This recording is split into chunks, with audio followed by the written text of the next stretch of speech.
Hello and welcome. Yes, we do have Andrea on your right and John on your left. Like we mentioned before, Andrea got 10th yesterday playing the Rakdos Scam deck in Modern. She's someone who loves to play these Rakdos decks, and not surprised to see her playing midrange here. John's someone playing Abzan Greasefang, and that is a Thoughtseize being cast from the Jinjo Secret Lair. I'm glad you know what that is, because I had no idea. I assumed it was a Thoughtseize because there's one black mana or one mana tap. Yes, it is Thoughtseize. I'm a big Junji Ito fan. I love manga. It's something I got into the last 2 years. His artwork's amazing. And if you ever don't know it, just ask a judge. It's totally okay to do that. As we do resolve this Thoughtseize, it looks like we have a Skyboat, a Esika's Chariot, and I believe that's a Raffine's Informant as the last card. For the last spell? Parhelion. Oh, it's Parhelion. Oh, wow. We just had all the vehicles for John here. You know what's kind of funny about this hand is, like, you have to take a vehicle, and now if John just finds a Greasefang, that's hilarious. Yes. It's a real, like, wait, can I target myself as receiver Raffine coming down here? That's probably going to put the Parhelion 3 or Parhelion 2, sorry, into the graveyard. And, Devin, you've played a lot of these decks in Pioneer. What's sort of the dynamic like in this matchup? So it really depends on what suite of removal Andrea has come to the table with. So if we take a look at Andrea's deck list, we have 4 copies of Fatal Push, 4 copies of Power Word Kill, and 1 copy of Braid. Now, Fatal Push is powerful. However, in order to kill Greasefang, you need to enable Revolt. So that's not always a guarantee. Sometimes you have a Blood Tithe Harvester, Blood Token, but otherwise, it's really hard to enable Revolt on your opponent's turn. But with 4 copies of Power Word Kill and 1 copy of a Braid, then those are kind of some clean answers. But yeah, it's really just comes down to, turn 3, does John have the Greasefang? Does Andrea have the answer? And then once we get to the later stages of the game, John's sort of, I guess, plan B, as it were, is actually not too bad. Like, you just start hard casting Chariots, and sometimes it can be difficult for the Rakdos deck to deal with that. We are going to see a Bone Crusher Giant step on that Raffine's Informant, get it out of here. Yeah, and that's one that you definitely finding a target for Bone Crusher and getting a good opportunity to use it. It's not always the easiest thing to do because Greasefang has 3 toughness, so Bone Crusher can't go after that one. And this is, just really a nice little turn for Andrea here. And you see John milled over a copy of Greasefang. Not exactly where John wants that, would like that one in his hand. Yeah, 100%. And you're going to, that is where we want it, but we do have cards that can't stay away, so it's not out of the woods yet when it comes to that one being gone for forever. Andrea here taking a look at her hand, sort of figuring out, does she want to deploy something like maybe a Reckon or Bankbuster on this turn? It looks like she is sort of stuck on land right now, but with all of her removal, she might be able to just, prevent a Greasefang off the top. She did, she knows John doesn't have one from the last turn, and could be there again, looks like. Yeah, the other little wrinkle to this is you noticed Andrea missed a land drop last turn. So I think you might be in a position where, she probably can't afford to, like, she has to make a decision at one point. It's like, even if she has a copy of, say, Power Word Kill or a Braid in her hand, you kind of have to think, well, can I afford to keep time walking myself, or do I have to use the turn to develop? And I think she correctly identified this is the turn to use to play the Fable. Yep. Yeah, you can't just let the Greasefang player have a Thalia emblem against you the whole game, right? Where you just hold up mana. You're going to fall so far behind in those games. There are spots where you're going to have to do it, but at certain points, you need to figure out when you can take a moment to take over the game. And Andrea missed a land there, found it this turn, was able to play it, but knows that cards like Skysovereign, Consul, Flagship, etc. are in John's hands, so has to do something. As John did pick up a Thoughtseize. We're going to see Reckoner Bankbuster as one of the cards. I think there was another Thoughtseize in there. Yep. That's a Thoughtseize, a Bankbuster. I think a Trust. No, what's that? That front card that John just put to the front. I'm unsure. Is that maybe a Power Word Kill? Oh, that might be it. Yeah, I don't think I've seen that promo version, but that is likely what that is. Yeah, chat's confirming it's a Power Word Kill. Okay, so looks like we got Thoughtseize, a Bankbuster, and one other card is the leftovers. And but yeah, this is kind of the turn that Andrea said, okay, well, I'm gonna have to put the shields down, as it were, for one turn. Got rewarded. John didn't find a Greasefang. Now, Andrea's gonna, looks like, I think it was maybe a Harvester, trying to find, maybe a little bit more pressure, and wants to maybe find another copy of Power Word Kill to prevent a top deck Greasefang, or can't stay away, which John does have access to. But yeah, this is kind of a decent spot. And also, as we noted before, Fatal Push hard to turn on John's turn, but the Treasure does that pretty easily. Yep. So we do see an attack here, and John looking to block, like we talked about before, can't stay away. Does have a flashback too, so it's not even like it's the worst you get milled.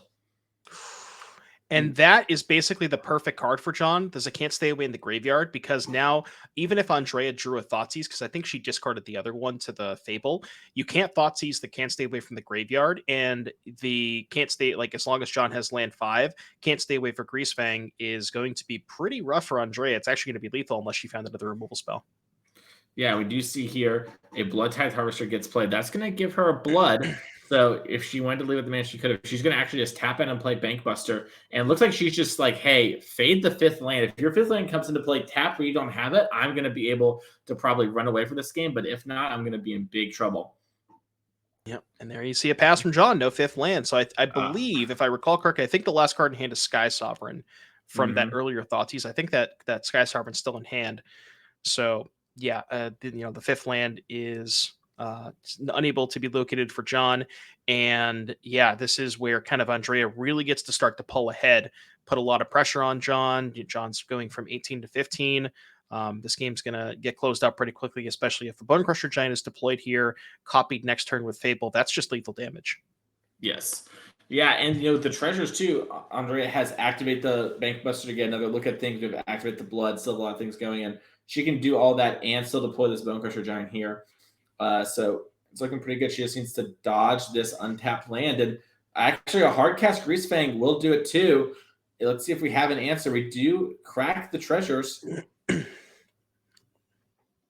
Looks like Fatal Push. Yep. Fatal Push takes it down. Andrea wins game 1 over John. Awesome game there. Sort of was able to pick things apart and run them over. John, just didn't quite have it. Was pretty close. Anyways, let's look at what John can have in the sideboard for this one. We have 3 Abrupt Decays, 3 Fatal Push, 2 Duress, 2 Liliana the Veil, 2 Unlicensed Source, 1 Archon of Emeria, 1 Boseiju, and 1 Tyvar Stand. Devin, what do you like in this one? So from John's side of things, wants to try to protect against removal as much as possible. So potentially wants to go towards these copies of Duress. Now, this is kind of weird because discard spells aren't traditionally good, in like these mid-range sort of fights. But John is, I think, fighting on a slightly different axis, So the Duresses, I think, are coming in, as well as the Tyvar Stand. That one's good at protecting against removal spells. Past that, potentially you could go towards these Lilianas if you expect the game to maybe go a little bit longer. Maybe you're trying to fight on, like, if you expect the game to be about chariots and creature combat, Liliana could be a little bit good in those games. But past those cards, maybe Abrupt Decay if you expect hers as well. Makes sense there. Let's check out what Andrea has in her sideboard for this matchup. We have 3 Duress, 3 Extinction Event, 2 Necromancia, 2 Pithy Needle, 1 Hidetsu Consumes All, 1 Kolaghan's Command, 1 Noxious Grass, 1 Reckoner Bankbuster, and 1 Ritual of Soot. A lot of stuff here to like for Andrea. So first and foremost, the copy of Pithing Needle. If you name Parhelion, or in the case of whatever vehicle is in the graveyard at the time, then that can sort of shut off the Greasefang aspect potentially. You have Necromancia, which is maybe something. I'm not really sure if you'd want to go towards that because, even if you Necromancia Greasefang, you can still lose to stuff like Chariot and Skysovereign, so maybe you would want to go towards that. Noxious Grasp, very important at killing Greasefang at instant speed. Kolaghan's Command can help fight over the Chariot in those kind of like grindy type matchups, and then potentially could go towards Hidetsugu Consumes All to exile the graveyards in Chapter 2, although that one is a little bit slow. Yeah, a lot of different options. She can sort of play the game she wants to here. And traditionally, this matchup's a little tough because you almost always lose game 1, right? The Greasefang deck is so good doing its thing. It's so good at killing. But that game, Andrea sort of got away with it a little bit and doesn't have to worry about it as much for the post-board games, because now, while she still needs to play good technical magic, she has all of these cards, so she has a better chance of actually sort of hitting one of her bingo cards, as it were, to win.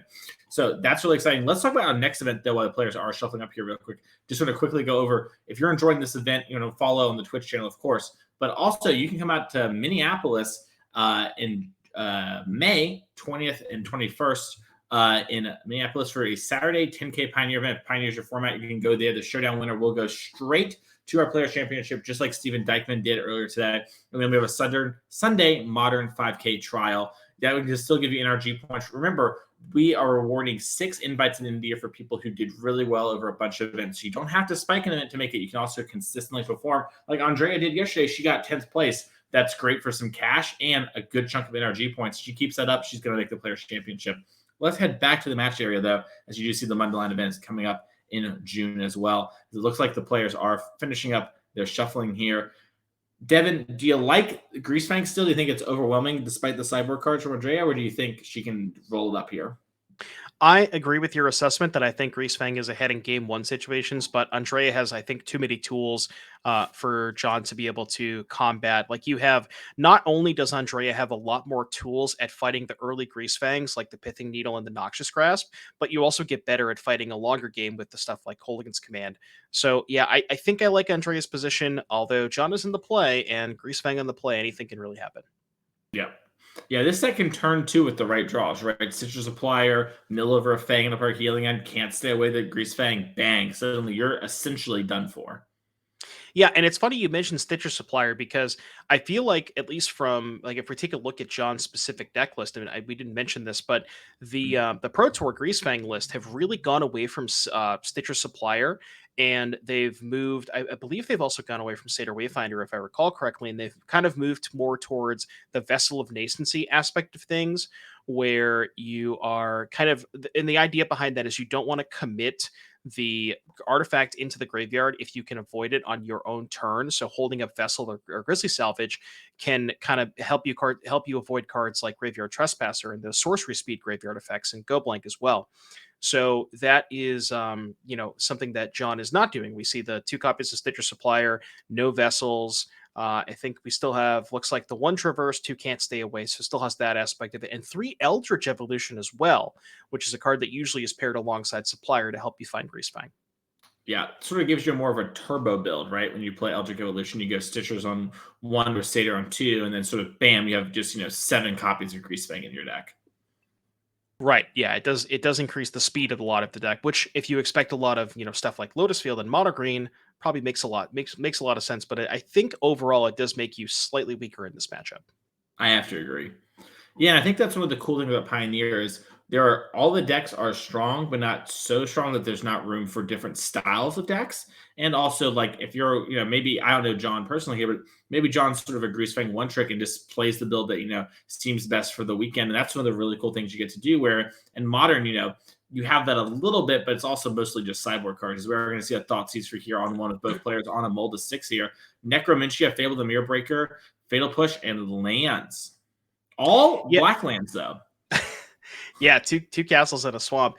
We see the Necromentia here. We talked about that during sideboarding. Wasn't 100% sure if Andrea did want to bring that in. Did bring it in, and John respects it enough to take it here, which makes sense.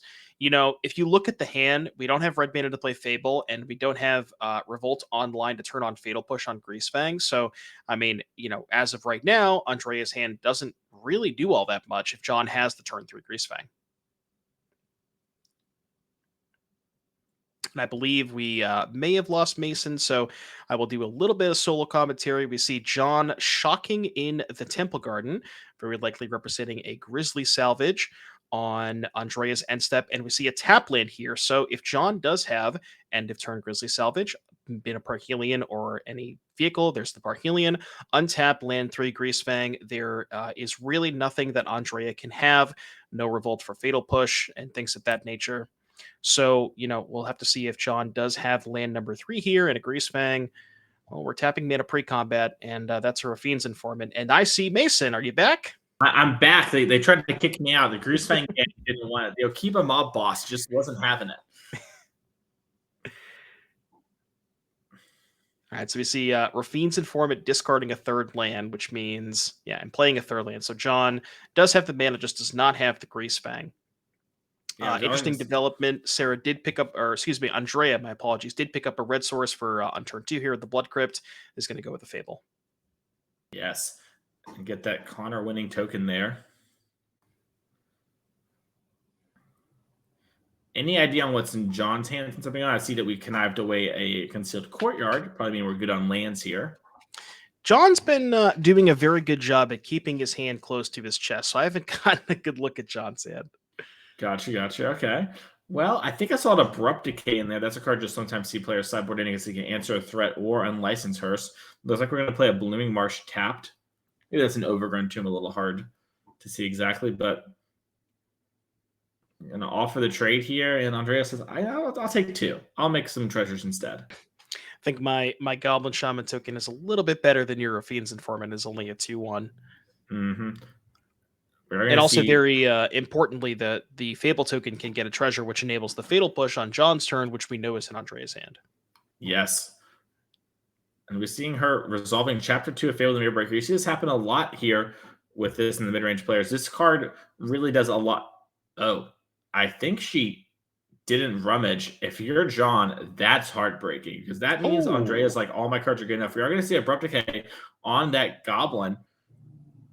And we're going to see Reckoner Bankbusters to play for turn.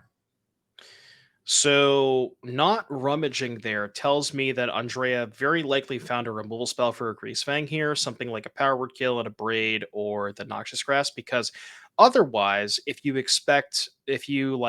guess maybe you're not expecting your Fable token to die, but in the instance of this situation where Fable token dies and you don't get the treasure token, you then can't turn on Fatal Push on John's turn. So my guess is Andrea probably picked up another 2-mana removal spell. Yep. Yeah, and if she was looking for one with a Reckoner Bankbuster activation, she would just discard it to the Fable, right? To just get the draw right away. She understands how important time is in this matchup. So if you're John, these are all big clues. And this is something that if you're at home watching and wondering how this stuff gets figured out, the story, you and your opponent are sort of telling each other a story while you play, right? The things that you do and the things you choose not to do, importantly, tell you what's going on in their hand. So John knows, hey, if I play a Greasefang, it's probably not going to be it the first time. Is there anything I can do to bait a Greasefang or bait an answer to my Greasefang and stick later? Right. And Andrea taking a little bit of time doing a little bit of think here. So, wants to try to think about deploying a threat. We're going to start with the Thoughtseize. That's always a good place to start. Know exactly what's going on with John's hand. And not a whole lot of action here. Parhelion. Now, I have been a part of Greasefang games that did involve Necromentia too. Pretty good turn. Yeah, take the Can't Stay Away and then Necromentia away the Greasefang, so that this Can't Stay Away really can't do anything. Looks like Andrea's naming Can't Stay Away. No. Or maybe she. Oh no, okay. No, that's just the graveyard laid down. Yeah, okay. And I thought it was one card for a second, and I was like, all right, that's a line. We're allowed to make any name we want. Yeah, this is going to be a tough game for John to win because you're going to try and have to grind through Fable plus Bankbuster the fair way because you don't have access to Greasefang Parhelion anymore. Your Parhelions are just stone cold dead at this point. Again, I did mention that we have seen I have seen Parhelion hardcast before. It usually does not work out that well for the Greasefang player. And I don't expect this game to be any different. So, yeah, John is in a really rough spot here. 100%. Also, John's going to draw something like Esika's Chariot right away. Because like you mentioned, Andrea has both Fable and Reckoner Bankbuster in play. Those are cards that outgrind dedicated mid-range decks. If John's going to actually play this mid-range game, which he's now forced into, he's going to have to get something immediately that can sort of compete. And, Stitcher Supplier, Eldritch Evolution cards, they'll help you go faster, but they do not succeed against these sort of cards that, sort of sweep the leg on the strategy you're trying to implement. Rakdos really, really good at breaking things apart. Yeah, oddly enough, at this point, I'm not even sure that one Chariot's good enough. John probably has to draw like back-to-back Chariots, or maybe something like a Skysovereign to clean up the Fable token might help. But yeah, the motley crew, as it were, of Raffine's Informants and Stitcher Suppliers and Satyr Wayfinders, likely not going to get the job done here. It's going to need one of those big vehicles. That's not Parhelion, I should say. Yeah, we do see Shieldred come down, and that is going to be devastating for John, as we're going to crew up the Reckoner Bankbuster, and we're just going to swing. We're going to leave back the Fable, I guess, right now, just in case we need to maybe block. No attack in here, and the Shieldred is going to start gaining us back to life. Oh, no, we got Boseiju on the Reckoner Bankbuster. All right, so that's going to save John some life and give Andrea some extra lands, which she actually is. That's sort of the choke point right now. She has a bunch of spells in hand, but no lands. So getting a land here will be nice for her and let her activate Castle Lockman a little bit if she needs to. Yeah, and that was one of Andrea's sources of card advantage, right? You can, especially for those of you who haven't seen Fable plus Bankbuster go off before, it's basically infinite cards where you just go end step crew the Bankbuster, copy it with Fable, You can activate the Bank Buster in your opponent's end step, draw a card, untap. You keep the Bank Buster in play, draw another card. So it's just like a truly endless source of cards. So, that is sort of step one in John kind of mitigating the resources that Andrea has. But at the same time, like you said, providing Andrea another mana source with the double castles and a plethora of spells in her hand. That's something as well. Now, I did kind of lament the hard cast Parhelion, but I'm just saying we're on 6 lands. Anything can happen. Yeah, we need to find probably a Chariot into that, but that is a play we can do. As this Shieldred is going to sort of chip away at John and buffer Andrea's life out total up a bit. The real problem is even if we crew the Parhelion, it could just get kill spelled, or we might kill spell one of the creatures that would crew the Parhelion. So there's a lot of different ways this can go, sadly, for us. Yeah, and the other issue is there's a Shieldred clocking you at 14, so you don't really have infinite time. That thing hits like a truck. Yeah, we're seeing Fable stick back here on defense still. Yeah, likely just doesn't have anything to crew. Okay, that's step one for John. Kill the Fable. Yeah. Maybe if we could take a look at John's. So the removal spells for John here, we talked about Abrupt Decay, Fatal, the sideboard at least, Abrupt Decay, Fatal Push, Liliana. Which at this current juncture, Abrupt Decay not doing anything. Fatal Push doesn't have Revolt. But if John does draw something like Liliana to clear the Shieldred, and then have say maybe active Skysovereign if he can find a creature, and then a Liliana going, maybe there's a world where John claws back, but it's going to be tough. Yeah, also John's at 8 life, I believe, has taken 2 draw steps and hit once with the Shieldred. So I think the life totals are actually off here. I think Andreas is correct over here at 16. So we're getting really close here to just being dead as we channel the Soken's. Yeah. And if we are at the 8 life, like I think we are, that's going to actually be an attack for 6, put John down to 2. Shieldred, if you remember the trigger, is going to be 8 damage. I believe it's possible the players do have it right, and I'm just mistaken here. But either way, that's going to be an attack for 6. Yeah, draw step will put John down to 4. And now something like Liliana's not going to do it because the Spirit Tokens are blocking the Shieldred. So it basically has to be... Yeah, John doesn't really even have a removal spell in his deck that can kill a Shieldred here. Yeah, this is the thing. We see players play cards like Abrupt Decay so they can, for sure resolve their mess-up card against blue-eye control. But then if you don't have Assassin's Trophy, you can't answer these bigger cards, as we do see Power Word Kill, answer the Skysovereign, and Andrea's going to extend the hand as she moves on to 4-0. So congratulations to her. She's going to make a grind in our series, and she's making a big wave, getting 10th place yesterday and starting off 4-0 today. This is an 8-round event. She wins 2 more, Devin. She can probably look at a draw in the top 8, which is very exciting. Yeah, especially after, like you said, the great performance yesterday, 7-2 for 10th place, and really, really good start to the run on the NRG Tour.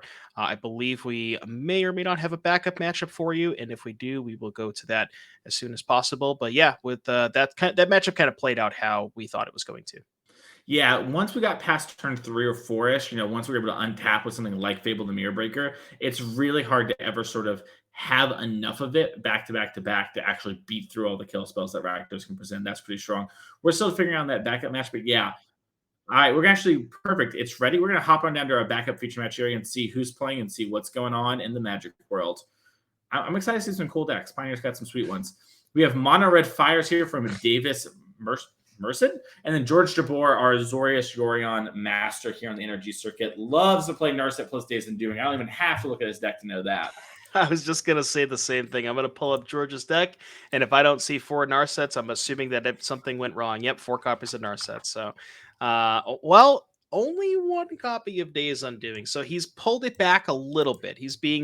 We call this the adult approach. Yeah, we call that growth where I'm from. As we are going to see here, this Mono Red Fires deck is very cool from Davis. So it's playing cards like Darksteel Citadel to abuse that Cleansing Wildfire on your own lands. As we saw here events with this land as well, the Cascading Cataracts is also indestructible. So now Davis is sort of ramping up and can play things ahead of curve. And George here, is just on a tap land while Davis has 3 mana in play. Yeah, Rampant Growth, not legal in Pioneer, but Cleansing Wildfire doing a pretty good impression here. And if we take a look, looking at Davis's deck list, basically going from 2 to 4 is so huge because Davis's deck is almost essentially all 4-drops. You have Karn the Great Creator, Thought-Knot Seer, Fires of Invention, just all of these like really haymaker backbreaking 4-drops. We do see one there, Thought-Knot Seer trades for a Make Disappear. But yeah, that's why the Cleansing Wildfires are so good in this mat and in this deck in particular when you have the Cataracts, because going from 2 to 4 when you have those cards is so massive. Mm-hmm. Agreed. George Jabor just plays in a Goncho for turn, and we actually see a Cleansing Wildfire go after the dual land here. I'm going to blow it up so you can search your deck for a basic land. That's actually going to take George off of Counterspell Magic. So if Davis has something like a Fable the Mirror Breaker here, well, it turns out he has another basic, so it won't do that, but it could have led to a moment of maybe, getting it there. The land comes into play tapped, right? That island. From Wildfire, I believe it puts land in play tapped. Well, it's time shift, so we unfortunately can't fix it. That's true. Yeah. But also we do have Field of Ruin too, so we're gonna maybe we can run George out of basics. How many does George actually have in his Yorion deck? Yeah. 3 planes, 3 islands, pre-metagamed. George Jabor knew Davis was going to be here and metagamed his deck. Only logical conclusion. I mean, if we do some math here, we got 2 Field of... Okay, never mind. I thought we had like the max Field of Ruins. There's only 2 fields, and so 2 fields and 4 copies of Wildfire. But you could think of a situation where if you show up with 4 field, 4 demolition field, and 4 cleansing Wildfire, and your opponent's got 4 or 5 basics, you could put him in the hurt locker at some point. 100%. Did you see a memory deluge here for George? Using the floating mana from the Cleansing Wildfire. Looks like we're casting another Cleansing Wildfire on ourselves here, just getting more and more lands. Let's see, does Davis have anything in the deck that really rewards having a lot of mana? We have Karn the Great Creator, like you mentioned, so that can sort of grab something. And I guess, technically speaking, Cavalier of Flames is a way to sort of sink your mana, so that's pretty exciting.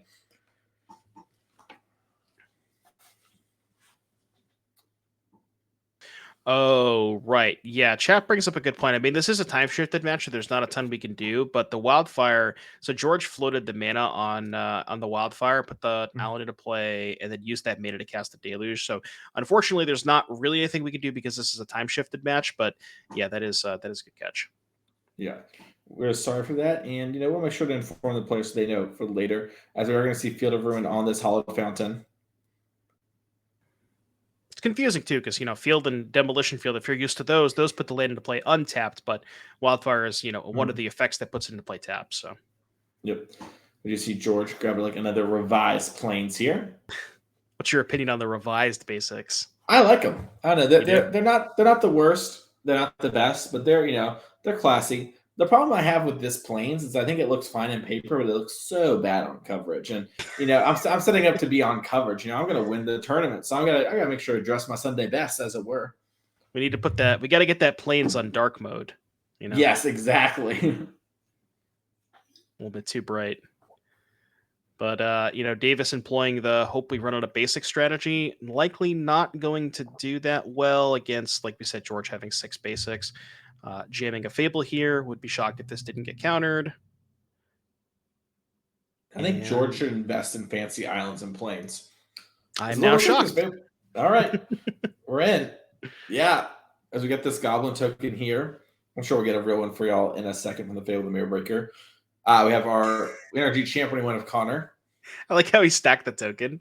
He put his own token in play, and then Judge gave him a token. They just I'll stack it up. Yeah, who cares? Whatever. I'm doing my thing. As we get a cycle of Shark Tooth in, Davis just want to make sure that he knows exactly what that card does. It's a good use of Bone Crusher Giant. Mm-hmm. Love to get the Bone Crusher. Unfortunately, Bone Crusher shouldn't be in the graveyard. It should be. Yeah, it should be in the graveyard. As maybe we'll realize that when we I'm sure the players will realize it in a second, and we'll get a little judge call. We'll fast forward because it's a time-shifted match. That's life sometimes. Anyways, I was going to say, George Jabor always play, we cover you enough, George. I'm sure you're watching this feature match at home or on your stream. What's up, chat? But you got to invest in some nice basics, my friend. You only play blue-white all the time. Just get a couple, beta islands or something cool. I don't know. Get some swag in. That's all I'm saying. We got Marco really light. I think it might be like a mental, mental game kind of thing. Like if you counterspell your opponent over and over and over again, and they're staring at these like revised basics. Do you think that, like, you know what I mean? Yeah, that is definitely true. If that's the case, then I think you should just get like draft land. You know what I mean? Like that just shows that you kind of showed up and you cook your cards, you know? Canister style. Mm-hmm. Glory Bringer, bringing in the glory here. No, that's not Glory Bringer. It's Glory Banger. Excuse you. Oh, sorry, my bad. Glory Banger coming on down here. 4/4 haste. Not going to be using the exert mode much in this matchup, but luckily the Lord gave it power and toughness, and that's what we need here as an attack for 4 comes across. Every time you turn that card sideways, you're supposed to say bang. So we'll have to make sure that Davis is aware of that for future matches. But anyways, we see cycling of a shark type boon. Probably gonna get a little chump block here, gain 4 life. You know, if George doesn't chump block this turn, we can exert next turn. So probably a good time to chump. Yeah, and George here cast the Memory Deluge, missed on land still though, so I guess it all worked out to be fair, whatever, from the weird wildfire thing. There we go. We finally found another land. I'm gonna say Davis's land destruction plan might have actually worked out. Also, Davis is gonna start making extra glory bangers, as I'm now learned it's called, with the Fable of the Mirror Breaker there. So that's gonna be a banger play. Oh, we got the Bone Crusher back. Nice. Okay. Yeah. I saw the adventure card there. Very easy to make those sort of mistakes, Yeah, it's not the most intuitive thing. You cast an instant, and instead of putting it into the graveyard, you put it into a random zone. So, understandable. Moto does it for you. So, I'm used to casting Bone Crusher and Petty Theft, but Moto just does that stuff for me. So, 100%. See Davis here, tanking, figuring out exactly what do I want to do on this turn. Has a lot of mana available, and actually did the bugbear. I like this. Get your beats on. Settle the wreckage check. Settle. Even an Emperor would be kind of backbreaking here. Emperor, exile the Glorybringer. And then you don't really have a ton of... You don't really have anything good to do with the Fable, because like Fable copying Den of the Bugbear does not work the way that you want it to. You do get a copy of a tap land, but probably not what you want. True. As we do... Wandering Emperor comes down. Yep. That's going to... Speaking of tap stuff, what do you think is the hit here? Do you want to get the Den, or do you want to get this Glorybringer? Depends on if George has a Wrath in his hand. If, say, if George has a Supreme Verdict, you might want to go after the Den, untap, Verdict away the other creatures. If no Verdict, then you probably just want to exile the Glorybringer and try and fight through the other stuff that way. So we are going after the Den, which leads me to believe likely a Verdict in hand. Agreed. Or at least Verdict maybe being the draw step we're trying to, if not, Second Den for Davis, that's not too bad, because that gives you some insurance if a Verdict does show up. So George can't do something like, cast the Verdict and still be able to keep the Emperor in play through the Den. So pretty good setup versus Verdict there. And George on 15, so still relatively high life total. So it's going to be a while. And yeah, George recognizes, maybe even if he does have the Verdict, maybe he realizes his Verdict is not good enough here because of the Den. But yeah, it kind of depends, because he's binning the Emperor here, making the token. Yeah, I think if he had Verdict, he would just Verdict, then do this. I can't imagine him trying to juice it more, although maybe he is. Blue-white control players, they sort of have, like, one of the cool things about control decks is the decks, your plays are sort of scripted early, but you can't express yourself in the amount of time you're willing to wait for things. So, he could just be waiting a little bit longer, as we are going to see a Fable of the Mirror Breaker copy the Glorybringer. Will George have anything like March with Pitch card to answer it? Looks like we are going to tap 4 mana for Leyline Binding. Wow, George is doing this the hard way in his deck. I guess with Yorion, it makes sense that you need a little extra cards from here and there. So that's going to save George not only the 4 life from the Glorybringer, but the 2 life that the Fable could attack. That could be pivotal. Those little points add up. And now the Den of the Bugbear can't attack in without dying to the Samurai. Yeah, looking at George's deck list, he does have 6 Triumphs split across 2/2/2. So the Triumphs are there to enable binding. So, there's a good chance that binding, if he draws one of those Triumphs plus a basic, likely going to cost 3 mana. But hey, I mean, even 3 mana instant speed Oblivion Ring is not that bad of a rate. Now, when you're paying 4 mana for it, then maybe not quite so good. But yeah, luckily it's it gets the buyout clause of getting even cheaper sometimes too. So it's probably worth the squeezes. We did see a Glorybringer come on down and bang across the red zone. This deck likes the red zone because it's red. I get it, because it's a red deck and it's a red zone. I like what you did there. Yep. That's why they pay me the bucks. Just the bucks, not the big or small bucks. Wait, you're getting paid big bucks for this? I didn't say that. Okay, well then, I didn't know that was on the table. I'm gonna have to have a conversation later. As we do see George sort of double checking all the cards, and this is an important thing to do. You know, like Fable the Mirror Breaker, that's a pretty common card. You still want to double check and make sure you know what it does. And Glorybringer, an oldie but a goodie. And it's not, I don't know if George even played during that time. So it's a situation where it's like, I think I know what this does, but you don't want to lose a game because you misunderstood what the card did. Yeah. Cascading Cataracts too. I want to do a Golos check in the sideboard. There's got to be a goalie. Yeah, right? There is a Golos. Okay. Yeah, it's in the sideboard for Karn of the Great Creator. But yeah, because you would want to play 4 Cataracts as an indestructible land to pair with the Cleansing Wildfires. But yeah, there is Golos in the sideboard. We see another copy of Binding here. Looks like that's going to take out the Glory Banger. And looks like Davis is left with a token, a Den of the Bugbear, and a Reflection Still. So we're going to go, looks like we're going upstairs with the Den. Likely going to be an attack for, appears to be 5. Yeah, dropping George down to 5. And George could Verdict to stabilize for one more turn. The Den will put him back down to 1. But he's going to need something big and soon. Otherwise, he is going to die here. Yeah, and notably, it's kind of funny that Davis went through all these like Field of Ruins and Cleansing Wildfires because George also has 3 copies of Field of Ruin in his deck, which would unironically be a pretty good draw step here to clear out that Den. It's true. And we actually have Blast Zone here. That's why Davis picked it up. He's going to crank this Blast Zone up to 6 to pop on the Leyline Bindings. Ooh. Everyone can't wait to see that. That's going the long way around. Well, you say it's going to take a long time, but we got a lot of mana here.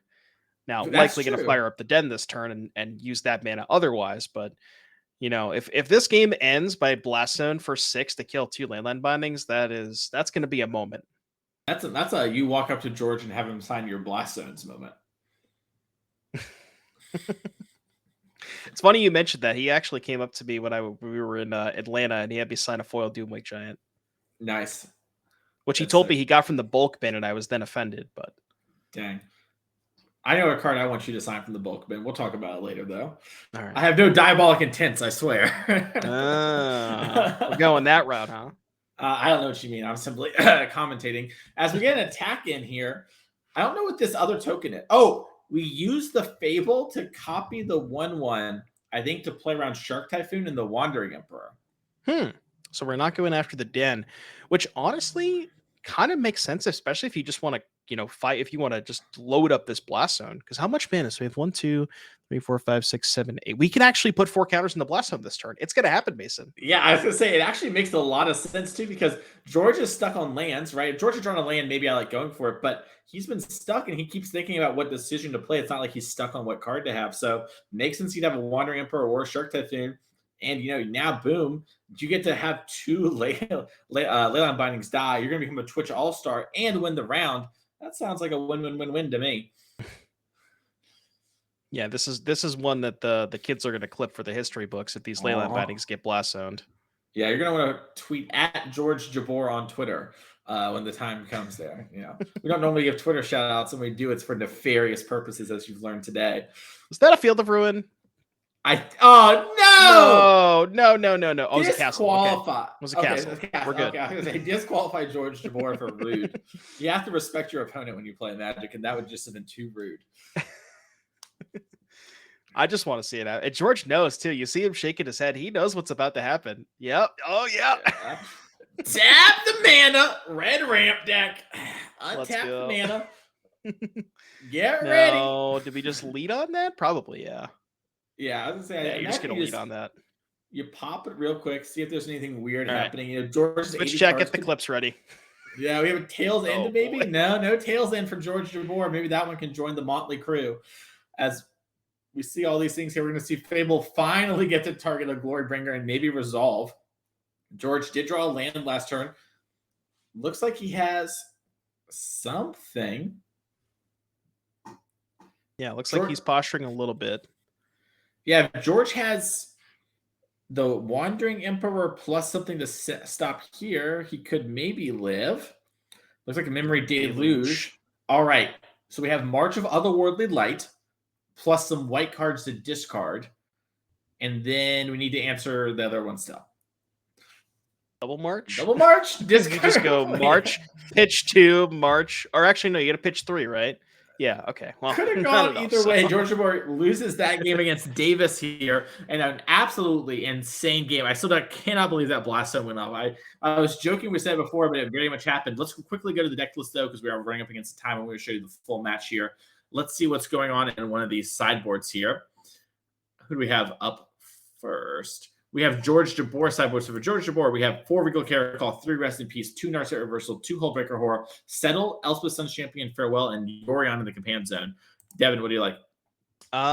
Give me the Settle the Wreckages, because the Eldrazi deck's going a little bit bigger with a lot of creatures dens and stuff like that. Potentially the Hullbreaker Horrors, maybe the Regal Caracals to pressure Planeswalkers. But yeah, and maybe Farewell. Yep, I like that. Let's check out what Davis has here. It looks to be a bunch of Karn Wish cards, but we have other things that we actually have. I think maybe before this matchup, this would be fun to see here. We have 2 Winding Volley, 1 Fry, 1 Anger, and then we have a bunch of Wish targets. Transmog Out of Wand, the Stone Brain, the Weather Runestone, Shadow Spear, Combustible Gearhold, Godbearer Statue, Meteor Golem, Skysovereign Consul Flagship, Golos the Tireless Pilgrim, Tormod's Crypt, and Soul Guide Lantern. Is there anything you want in this sideboard? Definitely want the Fry to be able to interact with Teferi, Hero of Dominaria, other Planeswalkers as well. If Davis does expect, or if he knows about the Regal Caracal plan, might want to go towards something like Anger of the Gods to clean those up. Depends on if he knows if those are in Georgia's sideboard. But other than that, again, it's just a bunch of Wish targets and a Fry. So give me the Fry, maybe the Anger if he knows what's up. Sounds good. Let's get back to our match because this is a time-shifted match. We can skip on ahead. We don't have to worry too much about this. And yeah, I imagine that's going to be what's happening here. Luckily, the Fry answers Walkers and the Caracol. As we are going to be a little bit ahead here due to the time shift nature. We have Narset Part of Veils on 3. We skipped, it looks like the first 2 turns of not much happening. As another Dark Soul Citadel for Davis into Fable the Mirror Breaker. That one's chapter 2. We come right back to the game, and George Jabor has a Narset in play. Is anybody surprised? Yeah. George Jabor heard Earthbreaker, and he knew exactly what he was going to do. Narset. Days Undoing. That's it. I'm locked in the format. Oh, does he have it? Oh my goodness. So if you don't know Narset, you can't draw extra cards in your turn. Days Undoing says both players shuffle their hands and graveyards into their deck and draw 7 new cards. Unfortunately for Davis, he can only draw 1 new card. George Jabor, on the other hand, is going to draw 7. So that's going to be a huge swing here. The turn is over for George, but Davis has only 1 card in hand. I would also like to point out and let Twitch chat know that's a one of Days Undoing. That's 80 cards, by the way. 80 cards, by the way, one of fun of. Call that a tech slot where I come from. And this Rummage of the Mirror Breaker is not something you want to do. So we're going to take that up because we have to choose 0 on that. And then looks like Davis just has a handful of big cards. And this is something that can happen. You know, Davis is not expecting to be running out of lands and resources so quickly. George Jabor really shifting that paradigm with the Days Undoing. Slammed Regal Caracol onto the board. You haven't seen this one, another Amonkhet banger. It is a 5-mana 3/3 that makes 2 cats that have lifelink. It has lifelink itself, and other cats get +1/+1. So, and I believe we are going to be going to game 3 here pretty quickly. I don't really think that. I mean, maybe if Davis brought in the Angers, you could, Anger. It's kind of funny. Anger is mostly sideboarded for the exile effect, but this is really a weird situation where Brotherhoods end to be oddly good because you can kill the Narset too. And second Caracol, that's going to be tough. Second Caracol is going to make it so Anger of the Gods doesn't even kill the Caracols anymore. And this is something you're seeing blue-white control players do a bunch in Pioneer recently. They're bringing in these Caracols to kind of like juke people. Also, the people who play Kahira, it's a cat. So they're playing Kahira and maybe a little Brimaz to really make the red-black players be like, okay, how much removal are we going to take out along with every other person? Everyone just ones and grabs their ultimate prices and their fatal pushes and they cut them. Not a very good strategy against Regal Caracol. Oh, yeah. And, now that Davis has gotten, beaten up by these cats, might want to look towards that Anger of the Gods when we inevitably go to game 3 here. Don't really think there's any way out. So, yeah, definitely going to change up some sideboarding a little bit. And, I'm talking as if the game's over. The game's not over, but I'm not really sure what Davis would need to get out of this. I mean, if he brought in the Angers, maybe, but then you still have to contend with the 2 4/4s, and it's kind of tough. It's Glorybringer. You have to go land, Glorybringer, Exert. and then It's you still can just easily dead on board. Well, no, you can chump block, and then you draw anger. Oh, I see.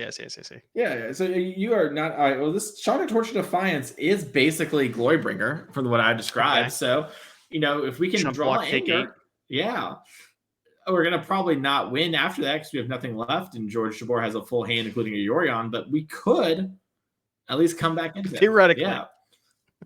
Also, I assume George has a Gyroot Sanitarium in his deck that we can randomly lock. So yeah, we have a 1-of. Makes sense. Yep. 1-of. Gotta play the 1-of fun of. Yep. I mean, if you think Days Undoing is a fun of, let me tell you about Gyroot Sanitarium. Yeah, it looks like George also maybe didn't go after the Chandra and instead went face with everything. Upstairs. Yeah. Oh, yeah. George in his mono red era, Look, even the control players have to turn creatures sideways at some point. You got to figure out. You got to know when to close them out. Mm-hmm. Could not agree more. And it looks like. So we're gonna head back to the booth. We are one of the last matches going on right now, so we're gonna jump into the feature match mid-match. Yeah, so it's happening right now. We're bumping up against the time. They're one of the last ones due to a little bit of a time extension from some judge interaction. So we're just gonna start watching it. Let's hop down there live right now and sort of see what's happening. We'll do our best to fill you in ASAP, but we're gonna be working blind here with you. We don't know what happened in the early turns. It's just the best way to sort of figure out the conclusion to this match. Yep. Looks like we have, a Fable the Mirror Breaker and a Cavalier in play, a bunch of lands for Davis, so we probably didn't get Days Undoing. We got a Leyline Binding for George and a bunch of mana, some cards in hand for George here. Looks like Davis probably just resolved the Cavalier, and looks like we're going to try and copy it with the Fable the Mirror Breaker. Pretty good combo, and I will tell you, this game looks a lot different than the last game that we just watched. Yeah, this one's been going for a bit, I can tell. And the thing about this too is this Cavalier will die at end of turn, and it will do damage equal to the number of lands in the graveyard. So George Jabor needed to have a Leyline, but it has to settle the wreckage. Davis didn't play around it. Oh my goodness, the game will be over. Oh no, you haven't seen Settle the Wreckage since we're just having every Ixalan banger in these two decks here. This is all attacking creatures get exiled. You search your deck for that many basic lands and put them into play. Davis luckily plays an army of mountains, but the downside is he lost his game-winning card. Oh my goodness, he played around the Wandering Emperor and walked into Settle the Wreckage. Yeah, and like you said, it's what exactly you pointed it out. What's one of those situations where if you play around one, you get got by the other, so you just kind of have to make a judgment call. And he correctly identified that George likely has less copies of Settle than Wandering Emperor, which is 100% correct. George has 3 Emperors and only 1 Settle, so just you kind of play the numbers, and sometimes you get punished. It's true, and luckily the game isn't over yet for Davis because Davis, as we saw, came in there. He had just cast the Cavalier. That means George needs to have drawn a counterspell. So Davis can draw anything like Karn the Great Creator, Glory Bringers, etc. They are going to be game-ending cards. We do see George tapping 5 mana. Probably means Regal Caracol or Teferi, Kiara Dominar.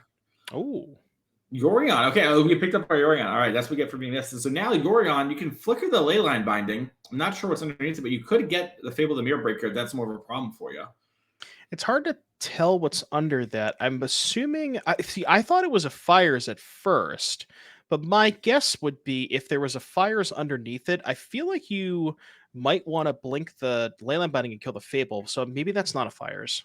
Yeah, I also thought it was a Fire. It's probably just some creature. Yeah. Yeah. It looks kind of like a Planeswalker. Actually, it might just be like a Chandra or something.